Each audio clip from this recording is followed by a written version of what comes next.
Graças e paz, irmãos. Amém. É um privilégio estar aqui com os irmãos, louvando e adorando ao Senhor. Como é bom estar em comunhão com os irmãos, né? É um privilégio estar aqui. E como sempre, não é fácil, né? Estar nesse lugar, porque a responsabilidade é muito grande, né? Porque aqui eu não falo de mim mesmo, mas eu irei falar aquilo que o Espírito Santo tem para a igreja. Que em nome de Jesus o Senhor possa se revelar aos corações de cada um. O texto que nós iremos estar lendo hoje se encontra-se no livro de Gênesis, no capítulo 37. E o tema que o Senhor colocou no meu coração é Lembre-se da promessa. E vai falar um pouco sobre José. Então, se todos encontraram. José, Gênesis, capítulo 12, Gênesis 37, do 5 ao 11. Gênesis 37.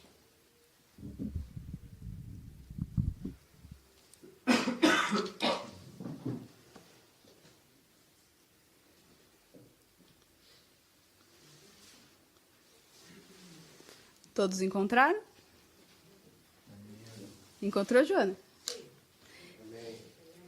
Diz assim o texto. Certa vez, José teve um sonho, e quando contou aos seus irmãos, eles passaram a odiá-lo ainda mais. Ouçam o sonho que tive, disse-lhes. Estávamos amarrando os feixes de trigo no campo, quando o meu feixe se levantou e ficou em pé, e os feixes de vocês se ajuntaram ao meu redor e se curvaram diante dele. Os seus irmãos lhe disseram, então, você acha mesmo que reinará sobre nós? Tem certeza de que vai nos dominar? Eles o odiaram ainda mais por causa do sonho e do que tinha dito. Depois, teve outro sonho e contou aos seus irmãos. Tive outro sonho, no qual o sol, a lua e 11 estrelas se curvavam diante de mim. Quando o contou ao pai e aos irmãos, o seu pai o repreendeu e lhe disse, que sonho foi este que você teve? Acaso a sua mãe, os seus irmãos e eu viremos a nos curvar até o chão diante de você? Desse modo, seus irmãos tiveram ciúmes dele. O pai, no entanto, meditava em tudo isso.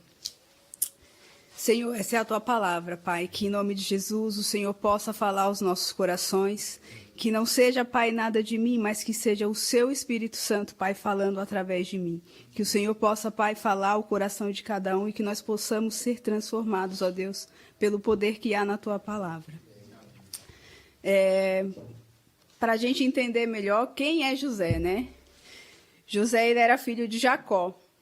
Jacó, ele era filho de Isaac e bisneto, né? José era bisneto de Abraão. Então, ele vem de uma linhagem de promessa. E quando a gente vê o contexto da história, a gente vê que José, ele também era a realização do sonho da sua mãe, né? Raquel, ela era estéril e ela queria muito o filho. E Deus, ele apresenteia com José o seu primeiro filho. Então, para nós entendermos melhor, quando nós falamos a respeito da Bíblia, nós começamos dizendo que ela fala a respeito de Jesus, né, desde o princípio de Gênesis e Apocalipse. E eu confesso que no começo eu não entendia muito isso, né? Quando a gente começa a ler Gênesis, a gente às vezes fica se perguntando, mais onde, mais como? E José, ele é uma dessas figuras, né? Ele fala a respeito de Cristo. E eu separei aqui o porquê disso, né? Então, ele vem de um nascimento milagroso. Por quê? Porque sua mãe era estéril. Jesus, ele nasce da Virgem, né? Ele era o filho amado de José. E Jesus, ele era o filho amado de Deus. Ele foi vendido por 20 moedas. Jesus, ele foi traído por 30 moedas. Ele passou provação no deserto, né? José, ele ficou... deixa eu ver aqui. dos 17 aos 30 anos, 13 anos como escravo no deserto. Jesus, ainda bebê, fugiu para o Egito para não ser morto. Ele ficou como escravo, né? Ele foi abandonado pelos amigos, porque o copeiro, na hora que ele teve a chance de ajudar José, ele se esquece. E com Jesus também foi assim, né? A gente vê que os discípulos, na hora que ele é preso, também o abandonam.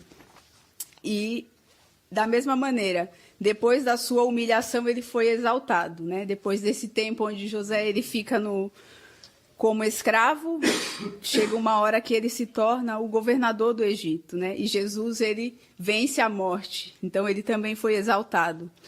E, por fim, José, ele salva, né, a sua família da fome. E Jesus, ele vem para salvar a humanidade. Então, é assim que a gente entende que a Bíblia, ela revela Jesus desde o Antigo. E, nesse caso de José, é por conta disso. Vamos dar início ao que Deus tem revelado a mim e espero que se revele também aos irmãos, né? E qual que é o contexto disso, né? Muitas vezes nós passamos por lutas, por dificuldades e nós esquecemos, né, da promessa. E é complicado porque na hora que as coisas ficam difíceis, a gente tem a tendência a esquecer a promessa. E José, ele é um exemplo disso, né? De que nós não devemos esquecer as promessas que o Senhor fez para nós. E como saber, né, se a promessa ela é de Deus? Né? Porque muitas vezes nós falamos que é de Deus, mas quando o calo aperta, né, quando a gente está no momento difícil, nós esquecemos que foi o Senhor, né? E aí a gente quer tomar a nossa própria decisão e não queremos passar pelo processo, né? Mas como saber que esse sonho, né, que essa promessa é de Deus? No caso de José, o sonho é confirmado, né? Ele teve o primeiro sonho e depois se repete o mesmo sonho. E aí ele compartilha o primeiro sonho com os seus irmãos. E os seus irmãos ficam muito bravos, né? Porque ele estava dizendo para os irmãos que eles iriam se curvar diante deles, né? E os irmãos tinham ciúmes. E eles tinham ciúmes por causa da preferência do pai por José, né? Muitas vezes a gente acaba, sem querer, mas tendo os filhos prediletos, né? E isso desperta o ciúme do irmão. E foi assim com José. Os irmãos tinham ciúme deles, né? Os irmãos conhecem a história, ele ganha uma túnica e os irmãos ficam muito enciumados por conta daquela túnica que ele ganha do seu pai. Mas José, ele tinha promessas, né? O sonho que Deus tinha para ele era maior do que ele não entendia, né? Talvez ele pensasse que ele exerceria um governo sobre os seus irmãos, mas não dessa proporção, né? A gente sabe que ele não só vai tirar os irmãos dele da fome, né? Mas vai tirar toda a família de Abraão, né? A família, os descendentes de Abraão da fome e vai levar para o Egito. E a gente, mais para frente, vai ver o povo sofrendo no Egito, mas Deus manda também Moisés para libertá-los, né? Mas vamos seguir com o texto. Tiago 1,17 diz assim: toda boa dádiva e todo dom perfeito sai lá do alto, descendo do Pai das luzes, em quem não pode existir variação ou sombra de dúvida. E o que isso tem a ver com o sonho, né? Por quê? Porque quando a gente recebe a promessa, né, a gente vê só a promessa, a gente não vê o tempo, né, até ela se cumprir. Mas em Deus não há sombra de variação, né? Não há dúvida nele. Então, se ele falou, ele vai se cumprir. Não importa o que você vai passar até a realização desse propósito, né? Mas ele não mente. Então, se ele disse, se ele te mostrou em algum momento um sonho, não importa o que você está passando hoje, né? Lembre-se da visão, né? O que ele te mostra? Para José, ele mostrava governo, né? Qual é o seu sonho, né? O que Deus tem colocado no seu coração? Embora, quando vem as lutas, nós tememos, nós ficamos tristes, né? E quem nunca, né? Quem nunca duvidou, né? Será que é isso mesmo? que eu estou fazendo aqui? O que Deus quer me mostrar? E foi assim com José, né? A gente vê que o processo de José não foi fácil, né? Como eu falei, ele era odiado pelos seus irmãos, né? Ele foi vendido pelos irmãos como escravo, mas antes dele ser vendido, ele foi lançado num poço, né? E aí, os irmãos queriam matá-lo ali. E aí, Rúben intercede. Não vamos lançar mão no nosso irmão, nós não podemos matá-lo, né? Ele é nosso sangue, nós iríamos carregar o sangue dele. E aí, eles decidem, não, vamos vendê-lo, né? E aí ele é vendido, fica 13 anos como escravo e ele é acusado injustamente. Ele é preso, mas a gente entende que durante essas lutas é onde Deus ele nos dá estratégia, né? Ele nos aperfeiçoa. E durante esse período onde José ele estava preso, Deus ia ensinando a ele, né? A palavra nos mostra que tudo onde José colocava a mão prosperava, né? Tudo que ele fazia era abençoado, porque a bênção do Senhor estava sobre ele, né? E embora os seus irmãos intentaram o mal contra ele, aquilo fazia parte do plano de Deus para a vida dele, né? O propósito que Deus tinha para ele era maior, né? E muitas vezes nós duvidamos do sonho, né? Será que é isso, né?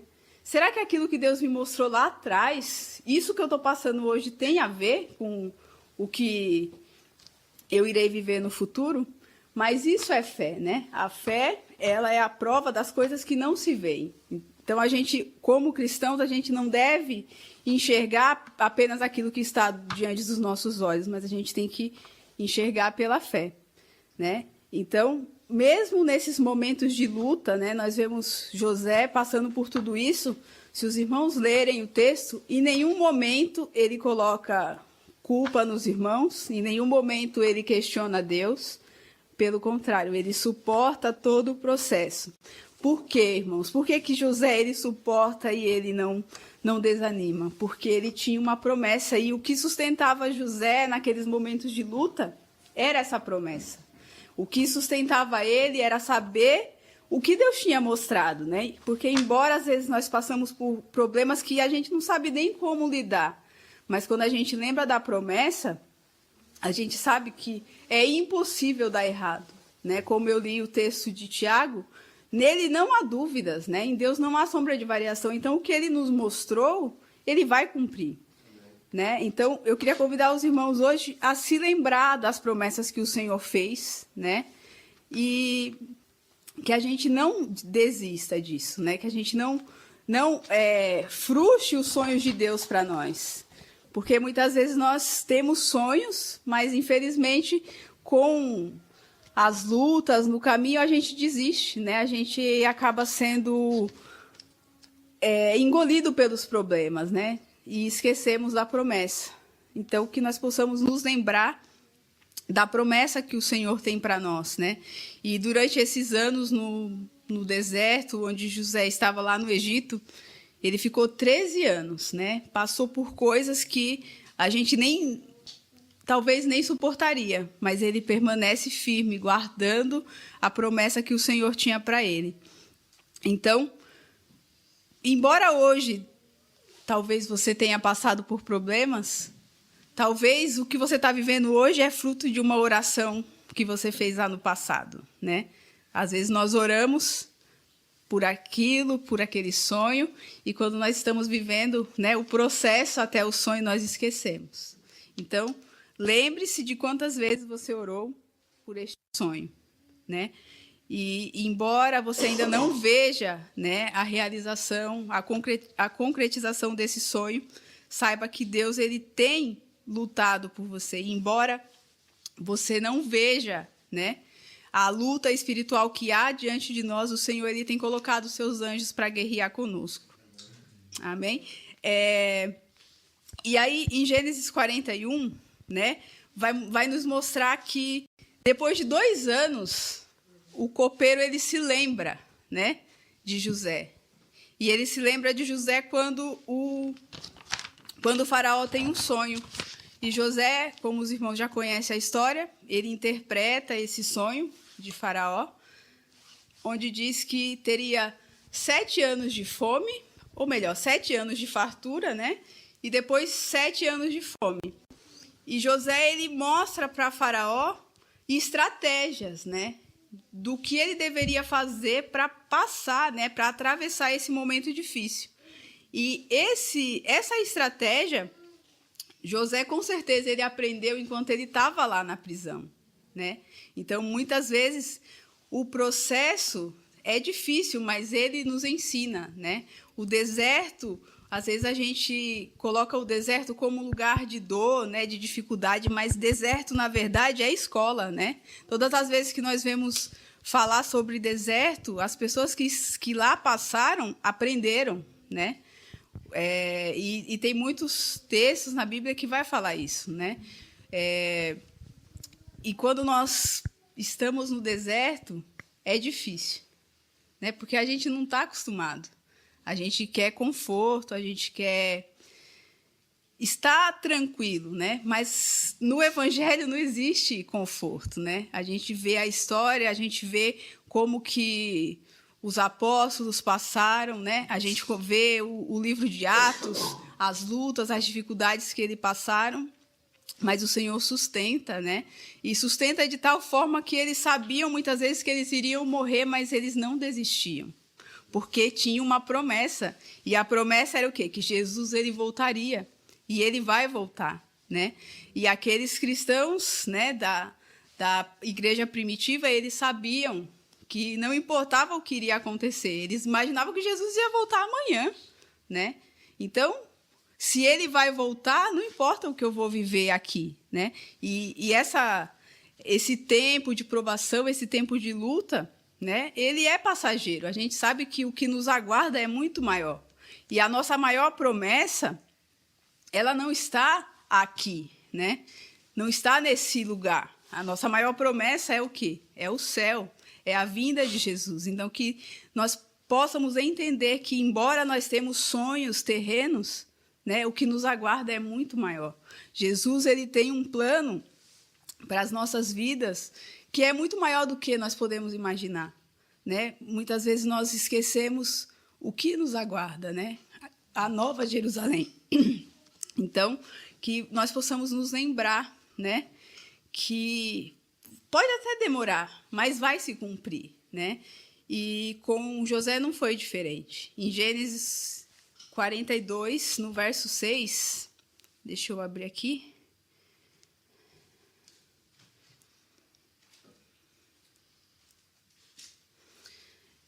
Diz assim, irmãos: José era o governador daquela terra, e era ele que vendia os grãos a todos os povos. Por isso, quando os irmãos de José chegaram, curvaram-se diante dele com o rosto em terra.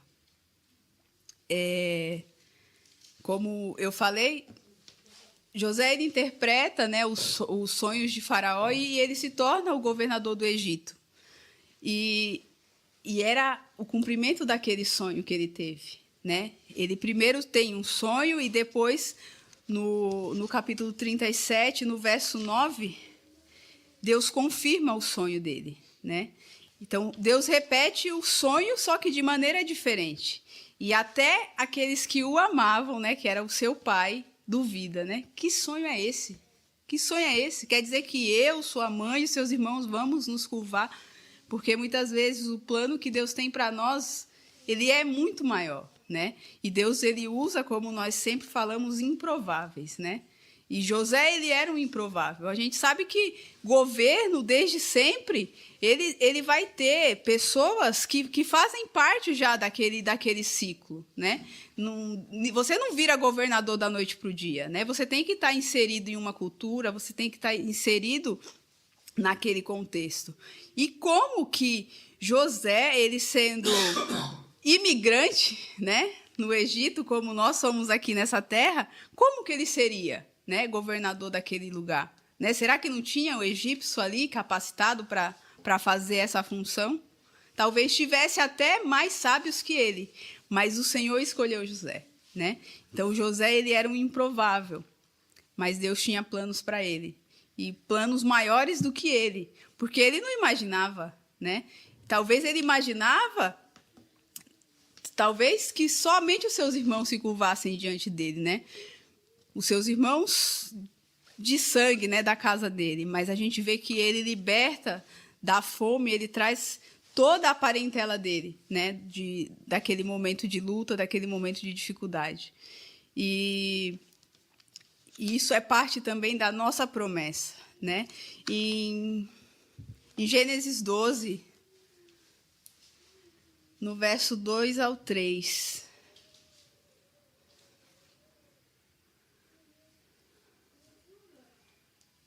diz assim: abençoarei os que te abençoarem, e amaldiçoarei os que te amaldiçoarem. Por meio de você, todas as famílias da terra serão abençoadas, né? Essa promessa, ela é feita a Abraão, mas ela se refere a nós, né? Em Abraão, Deus já tinha mostrado a promessa, né, que todas as famílias da terra seriam abençoadas por meio de Abraão. Então a gente sabe que o evangelho, né, a graça, ela se escancara na vinda de Jesus, mas a promessa foi feita ainda lá no patriarca. Então, se hoje nós temos esse privilégio de sermos chamados de filho de Deus, foi por conta da promessa que Deus havia feito a Abraão lá no começo, né? E nós não podemos esquecer dessa promessa, né?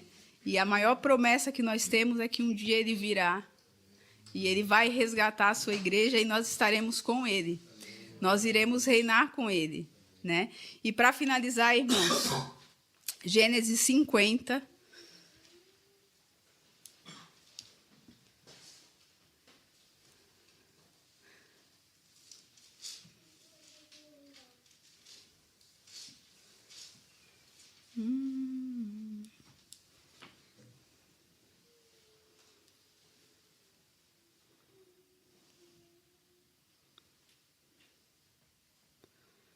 do verso 18 ao 21. Vai dizer assim: depois vieram seus irmãos, prostraram-se diante dele e disseram: aqui estamos, somos teus escravos. José, porém, lhe disse: não tenham medo, estarei eu no lugar de Deus? Vocês planejaram o mal contra mim, mas Deus planejou para o bem, para que a vida de um numeroso povo fosse salva hoje. Por isso, não tenham medo. Eu sustentarei vocês e as suas crianças. Assim, José tranquilizou e lhes falou amavelmente, né? Esse texto, ele fala após a morte de Jacó. Então, depois que o pai deles morre, né? Eles pensaram, os irmãos, agora José vai fazer justiça, né? Porque é assim que o homem vê, né? Agora ele vai fazer a gente pagar tudo o que nós fizemos com ele. E aí José, ele fala desse jeito para ele, né? Porque muitos vão se perder no momento de luta, né? Mas muitos se perdem quando são exaltados. E José, ele consegue, tanto nos momentos onde ele passa dificuldade, como no momento onde ele é exaltado, guardar, né, a sua promessa. E ele fala para os irmãos: não, que é isso que vocês estão falando? Eu não vou fazer nada disso, né? E ele age como Jesus agiu, né? Enquanto os acusadores de Jesus cuspiam sobre ele, como a Gladys falou na EBD, ele falava o quê? Ele falava assim: Senhor, tem misericórdia deles, né? Eles não sabem o que eles estão fazendo, né?